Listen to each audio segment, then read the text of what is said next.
We are here again with Rebecca May Hope, one of Gabriel's Horn's newest authors. Welcome, Becky. Thank you. Tell us something about your newest book. So it's called Silken Strands, a historic novel of Oneida community. It's set in 1877 at the historic Oneida community in upstate New York. Most people have heard of Oneida Silverware, but they haven't heard that before the silverware company, there was this Christian commune that was really quite controversial. Very controversial, and we dig into that in some depth in another series. Tell us just a little bit about why it was controversial. So they practiced, people say they practiced free love. It wasn't really that. They practiced complex marriage, where every adult man was married to every adult woman, but they defined adult as starting after puberty. Very loosely. Yes. Yeah. Not what I'd consider an adult. Tell us a little bit about your own background. So I grew up in Minnesota, youngest of 9 siblings, and I'm an English teacher. I've always wanted to be a teacher from the time I was 4 years old. So became a teacher, but I've always loved writing and reading, and writing a novel has been a long time dream. So how long have you been writing?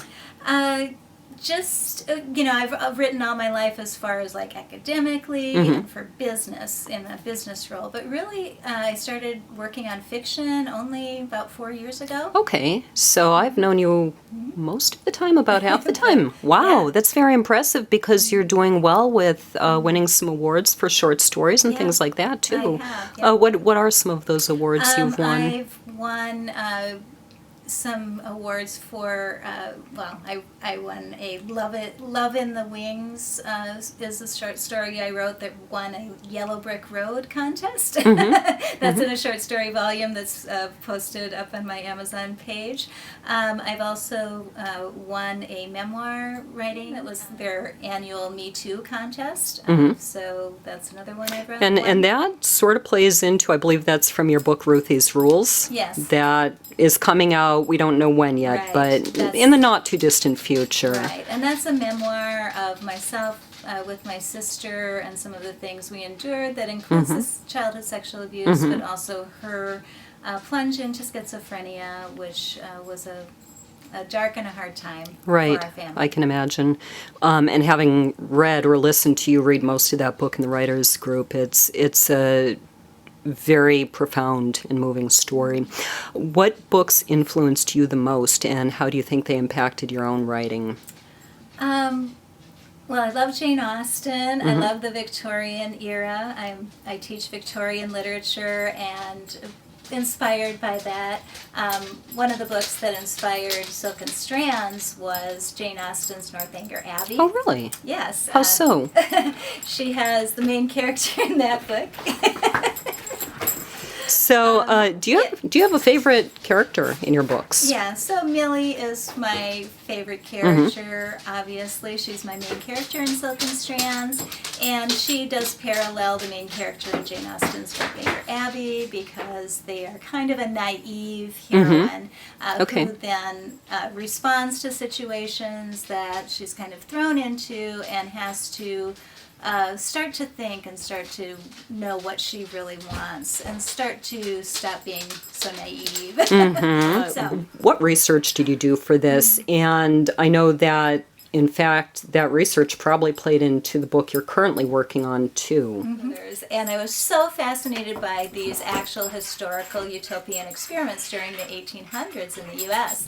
And the one that intrigued me most was the Oneida community. And I read lots and lots of books about Oneida and some actual published memoir diaries from people who lived there, and that inspired me to write that book. And then I had a chance to go to Oneida community and tour the museum and the mansion house where everything took place. I got a behind the scenes tour where I got to go into almost every room that I talked about in the novel, which was really unplanned, but so And having gotten to go to some of these behind the scenes places myself in Scotland, I can imagine the thrill. So, but that also plays into the next book. I'm assuming you stumbled across, what is it called, the New Harmony Experiment? So the New Harmony Experiment, which was in southern Indiana, and this was a secular commune as opposed to a religious commune, and it had the so-called Boatload of Knowledge, which was the largest scientific migration in U.S. history, and they took a boatload of scientists and educators down the Ohio River from Pittsburgh. But they started at the end of December and promptly got stuck in the ice. And we in Night Riders are getting a huge kick out of the best minds in the world setting out in December Exactly, and being water. surprised when they get stuck in the ice for a we're month. frozen. Yes, It's cold in December. And when they got to their place of harmony, it was nothing but chaos, and lasted about a year and a half. But that is the topic of my next book, which will be Destination Harmony. Okay. Give me some quote or experience that has most influenced you or inspired you in life, and why. Okay, well, I'd have to go back to growing up. I was raised in a Baptist home where parents had very strong faith, and they had a little plaque in their room that said, "We know that all things work together for good to those who love God, to those who are called according to His purpose." And as soon as I could read, I think I read that every day or multiple times a day. And I tend to have an optimistic spirit, and I believe that it was planted in me then, knowing that things happen for a reason and that they will work out. And I think your life has really borne that out. You've really taken lemonade and made lemons. I got that backwards, didn't I? I got that entirely backwards. What do you think is the most important thing in order to live life well? Well, for me, it's definitely been a relationship with God and having a relationship with Jesus, and knowing that you're not alone wherever you go, and there's a bigger purpose in life. Tell our readers where they can find you. So RebeccaMayhope.com is my author website, and I also have an author page on Amazon.com. Fantastic. Thank you for being here today. Thanks.